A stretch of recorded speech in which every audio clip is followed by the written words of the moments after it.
Hi there and welcome back. Blair White made a video about Islam apologism.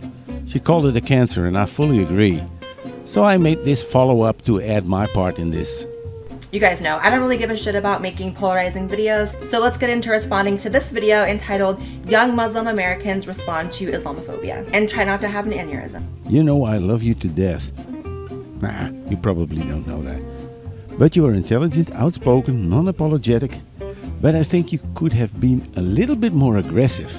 So let me put that part in, okay? Before September 11th, I really didn't have any conception of me being different. Sure, you felt like most of other people in the world live in a religious bubble.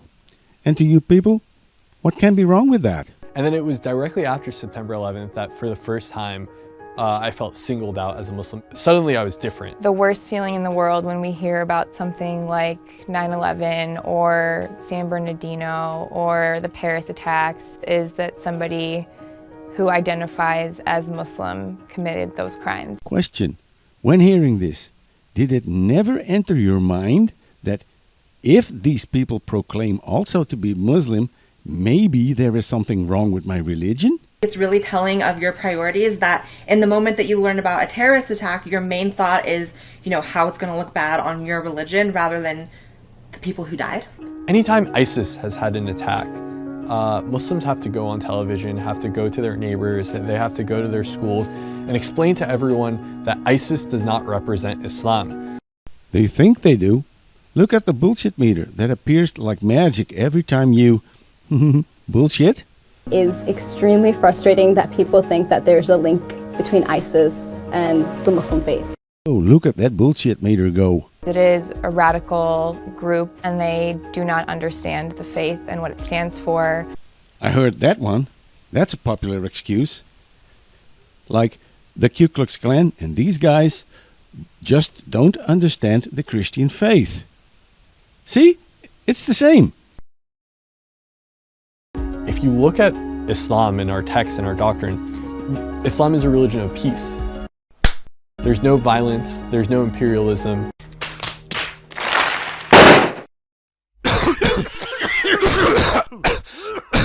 Due to what seems to have been an explosion, we are experiencing technical difficulties. Please stand by. Whoa! Huh? The bullshit meter blew up? Well, now you can see what bullshit can do. Do we need a bigger boat? I think we do. Next. Okay, that was fun, but we're not finished. When the comments come from Christians or people without religion, are you religious, Blair? I'm not religious. See? They will never believe us, whatever we say. So here are some short clips from your video, while I look for a bigger boat to move the Muslim bullshit. I think a lot of people assume because we're all from, one faith or one community that, everyone's the same, everyone thinks the same. Well, no, I'm actually perfectly capable of distinguishing you from a terrorist. However, you're the one insisting that everyone in your religion does think the same, that you're all peaceful. This is just as false of a statement as if I were to say that you're all terrorists. You're not all peaceful. ISIS does not represent the Muslim faith. But ISIS does represent Islam. It represents all the savage, ugly, disgusting excerpts from the Quran that you and I probably both wish didn't exist. If you look at Islam in our text and our doctrine, Islam is a religion of peace. There's no violence, there's no imperialism. Holy shit. Okay, reading your text is actually the easiest way to see the exact opposite. The Quran contains over 100 passages that distinctly instruct believers to enact war and violence upon non-believers. Thanks, Blair. Ned. Ah, there you are. This was floating around. That's a nice big boat. Will this do?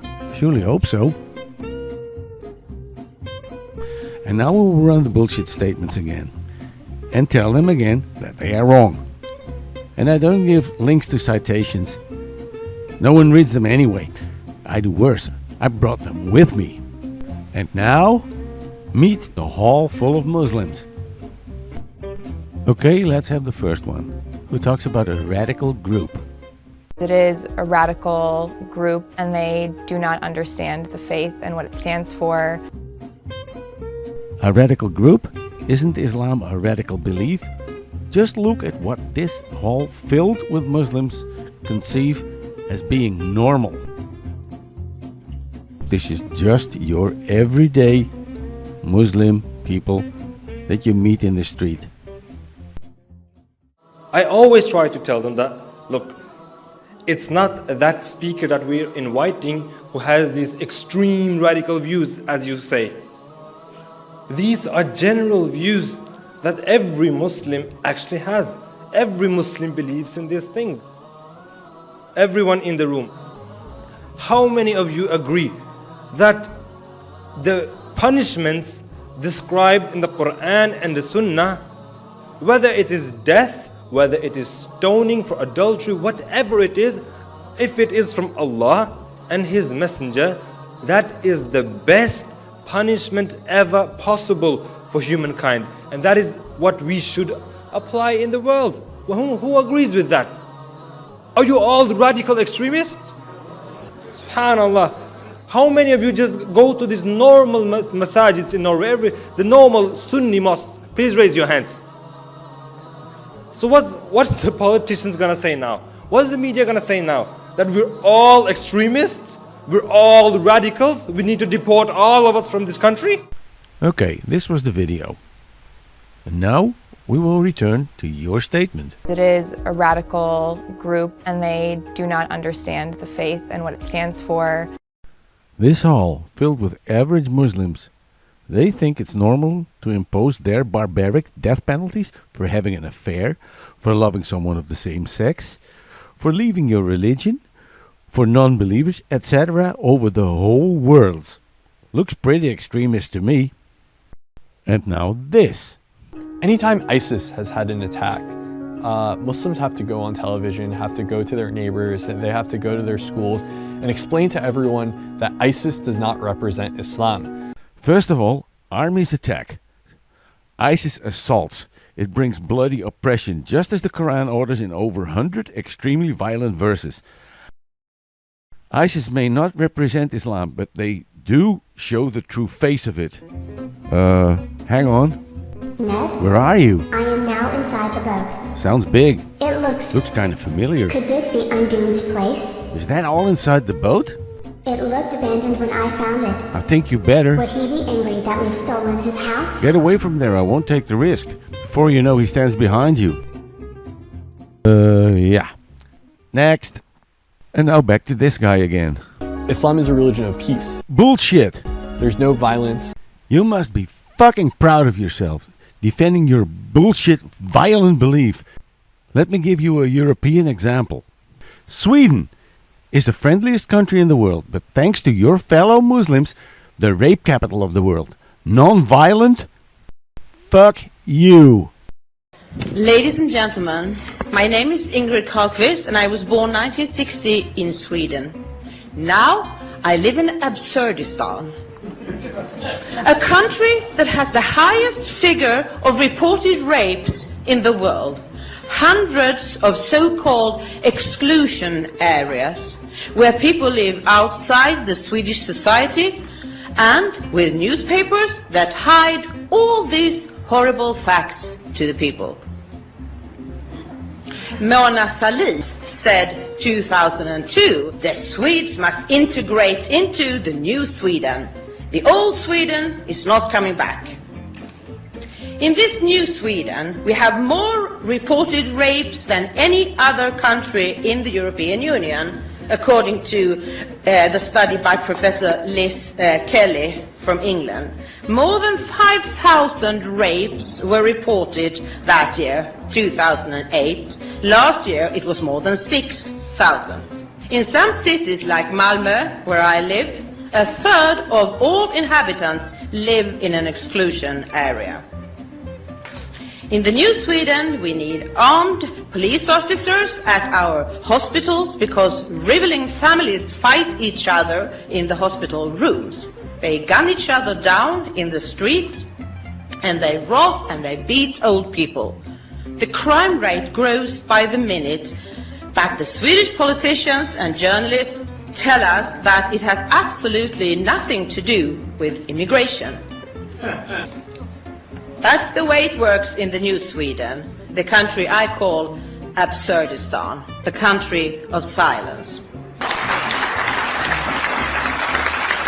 Next. That was Sweden, and I really feel sorry for them.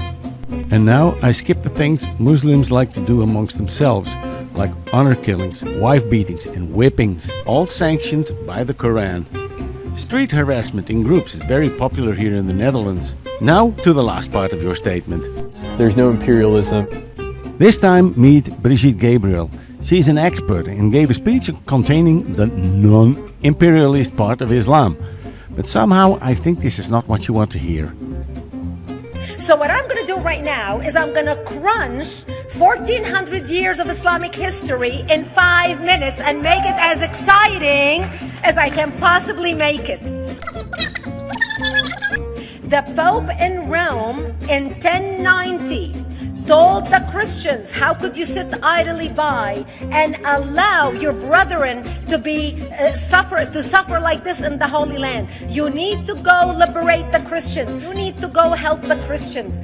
That's why the Crusaders were launched. The Crusaders continued fighting Islam, and for 300 years they tried and failed. And by the 1300s, the Crusaders disappeared because they could not win against Islam. Islam continued to expand. They went all the way to Central Europe. They went all the way to China. They went to India. They conquered Spain. They changed the name of Spain from Spain to Andalusia. And they started, as they advanced, as they conquered more nations, more people paid the jizya or the protection tax. And this is how the Islamic Empire grew. It went all the way until they was stopped at the gates of Vienna. By the 1600s, Islam had covered more of the earth's surface than the Roman Empire did at its peak. The Europeans started the pushback against Islam. They pushed them out of Europe. They pushed them out of all the way to the Middle East and North Africa. By 1924, the Islamic Empire ended in 1924.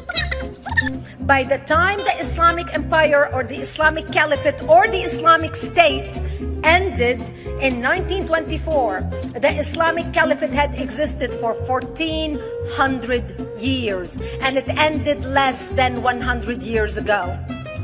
By the time the Islamic Caliphate ended in 1924, 270 million people around the world were killed by Islam.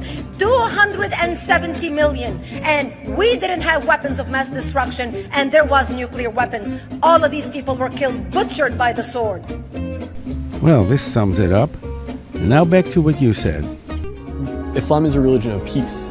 There's no violence. There's no imperialism. Why don't you stop repeating this bullshit? It isn't true. You look like a nice bunch of people. And compared to what I see in the Netherlands every day, you even look progressive. But this alone will not get you respect, as long as you keep apologizing with the same lies over and over again. By recognizing the problems about Islam and changing the statement into, we are Muslims of peace, we don't want war and violence, you will start earning points.